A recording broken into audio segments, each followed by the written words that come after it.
welcome back to my channel. My name's Tamika. This is Library of Tomes, where I talk to you about all the bookish things going on in my life.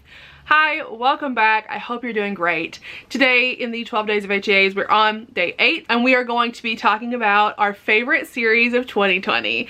So this could, and I specifically wrote a note in here that this could be a series you started in 2020, a series you marathoned in 2020, this could be a series you finished in 2020.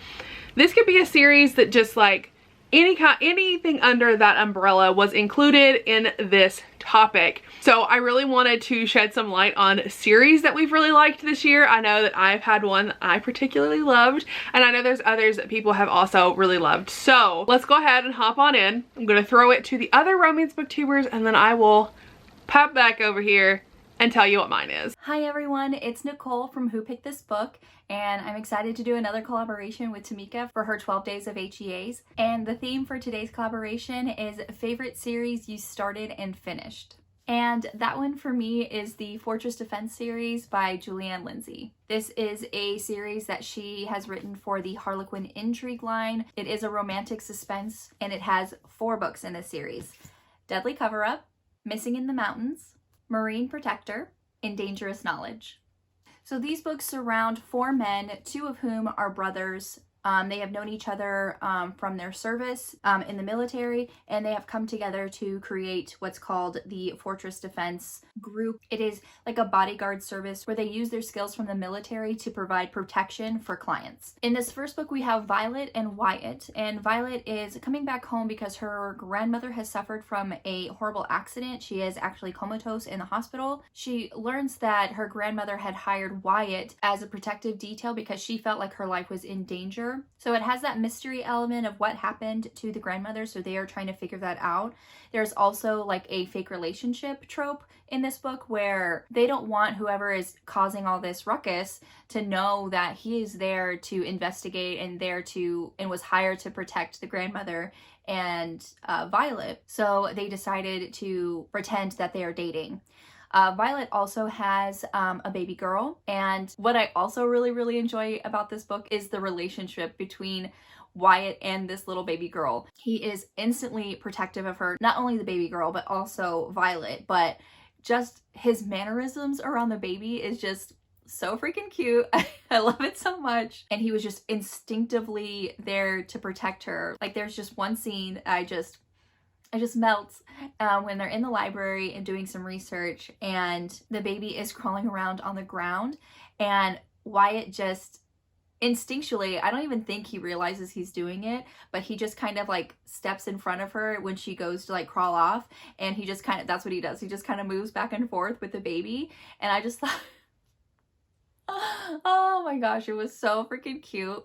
And then also when he like takes the initiative and like holds the baby, and I don't know what it is. I just love men who are just, you know, puddles of goo around their women and little babies. I just love it so much. So that is my favorite series that I started and finished in 2020. Thank you again to Tamika for allowing me to collaborate, and I hope y'all have a wonderful holiday. We'll see you next time. Bye. Hey y'all, my name is Morgan and my channel name is Nothing Better Than a Book, and I am here to share with you my favorite series that I read or started in 2020. So I guess you could say I've started, the series isn't complete. So I've read every book that's out, but it is still being written. So that is the Bergman Brothers by Chloe Leese. So these are the 2 books that are out right now. So the first one is Only When It's Us, and the second one is Always Only You. And this is hands down my favorite series of the year. I've read several other good series, but I am obsessed with this one.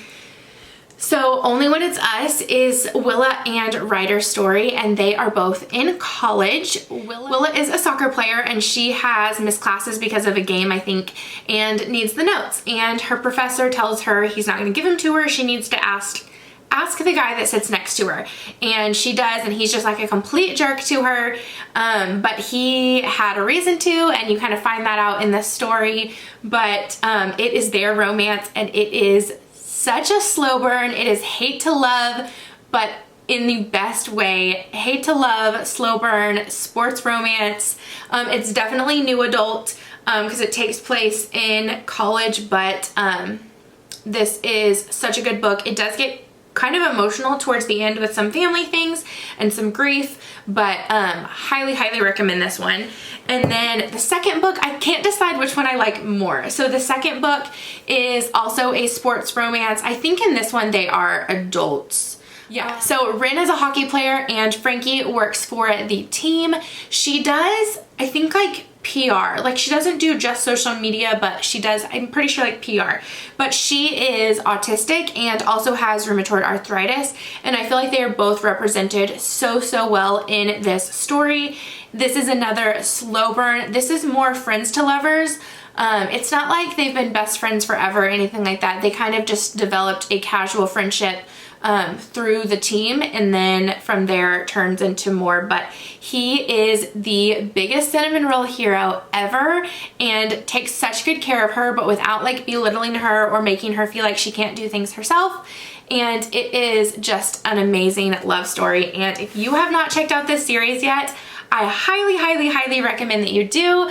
I love them so much, and the third book comes out in January. So yeah, these are definitely some of my favorite books of 2020 and my favorite series of the year for sure.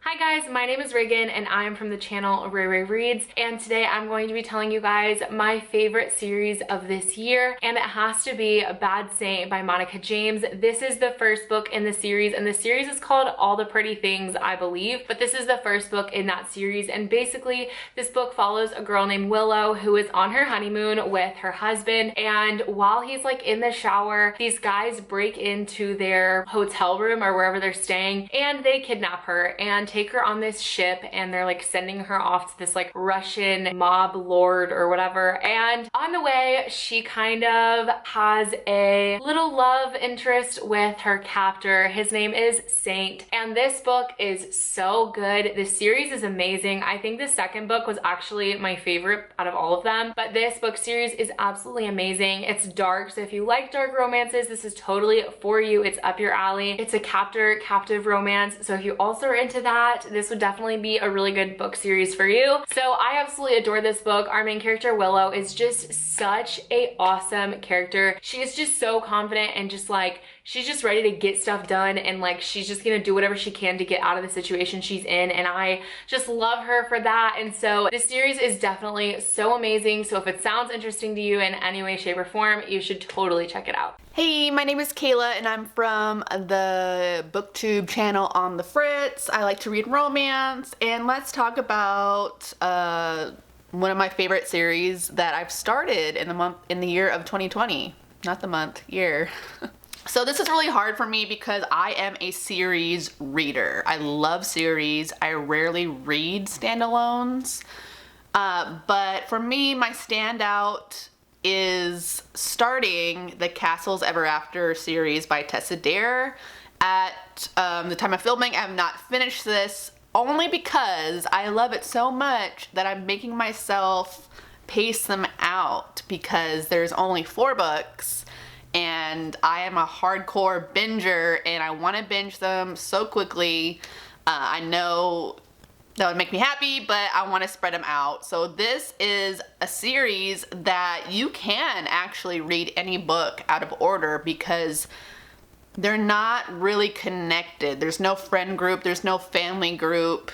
The only thing that ties these books together is that each of the heroines are gifted a castle by this random guy, and it's the stories about how it changes their lives. It's so fun to read too because oftentimes, at least the ones I've read, these women, they don't have anything that's their own. They're a woman, so everything, you know, belongs to like their father.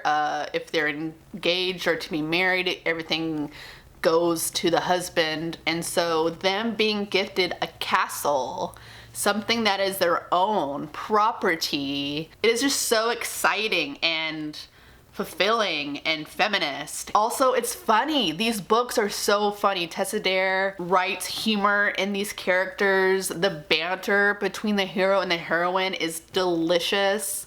The sex scenes are steamy, and it's just, these books are so amazing. Love it. Love this series. Love Tessa Dare. Yay for reading it. Hello, I'm Stephanie, and I am here, thank you, Tamika, to collaborate with Tamika on a series that started this year and ended this year, my favorite. Although I have read lots and lots of series this year, this one really sticks out in my mind, and it's probably the only one that started this year and ended this year that I can show you guys that I really, really enjoyed. And that is the Hush Note series by 3 different authors. So you have Lies and Lullabies by Serena Bowen. You have Riffs and Refrains by Devney Perry.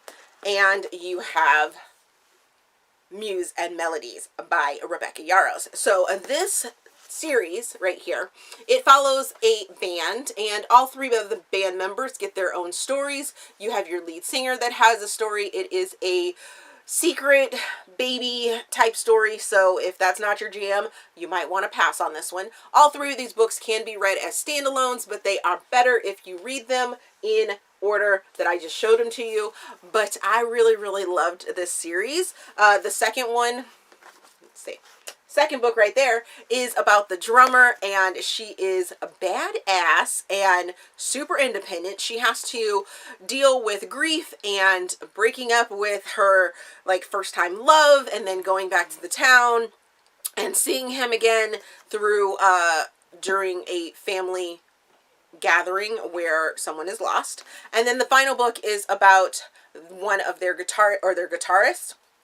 And this one deals with addiction. So if that is triggering for you, you may want to shy away from it. But I believe that Rebecca Yarros did an amazing job at, building this story around the addiction that could possibly come along with being in music. But it doesn't necessarily, the addiction is not caused from the music, if you kind of understand what I mean. Like, our main character didn't go into a band and find addiction or have an addiction, gain an addiction. I don't know how to really say that, but he was already on the road to addiction before he was in the band. The band kind of saves him. But at the same time, there's other aspects that go along with this, and I just really, really enjoyed it. I enjoyed all 3 of these books because I loved learning about the band and loving about this found family, and I hope that you guys will take a chance on them as well. Thank you again, Tamika, for letting me show you guys one of my favorite series for 2020. So my favorite series that I read this year, I completely marathoned this in less than a week. You're going to be able to guess what it was. It was their Vampire Queen series by, Jolie Sue Burkhart or something like that. This is a vampire series. This is 6 books long. This is a polyamorous story. Our vampire queen is the queen for the House of Isidore. Her name is Shara, and she has no idea that she is a vampire. She is a human who is on the run constantly because there's these monsters chasing her, and all of a sudden she is being attacked by these monsters, and she finds these 2 vampires who are like, "No, my queen," and they're trying to protect her, and she finds out that she is a vampire, and she takes all of these other vampires to be her blood, and that kind of makes them part of like her army, and it is absolutely amazing. She says she will only have blood that she loves, and they are so steamy. There is a lot of blood play in here, so if you're not really a fan of blood play, I will warn you that's in here, but I will say also that I am very squeamish, and the blood play in here did not bother me at all. So if you are looking for something that is very steamy and super interesting and hard to put down, this is the perfect series because it is just so interesting and like so much fun to read. I read all of them in less than a week. I read them all in 5 days. So I also really recommend the audio. They're on Scribd and Hoopla, so go check them out. I hope you all enjoyed this video, and make sure you are checking out the other romance booktubers. All the links for the books and the people are in the description, and we will chat with you all tomorrow for the next video.